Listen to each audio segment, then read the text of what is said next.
Greg Barshawn here. Welcome to 0 to 60, where we teach business management, service counter selling skills, and sometimes life skills in under 160 seconds, let's call it. WIIFM.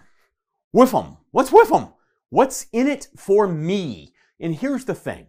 In every transaction that we engage in, whether it's as a customer, as an employee, an employer, etc., we need to understand what's in it for us. Because without that kind of motivation, you'll lose customers, you'll lose employees, you'll not do as well as you can do.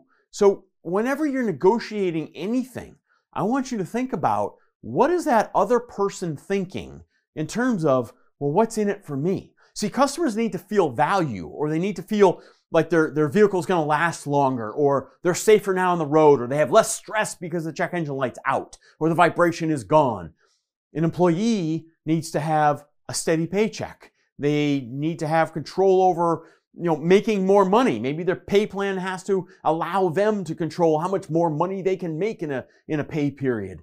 An employer needs to know that their employees are going to be consistent in terms of customer satisfaction, consistent in terms of sales, willing to grow their skills, willing to learn, right? All of these things.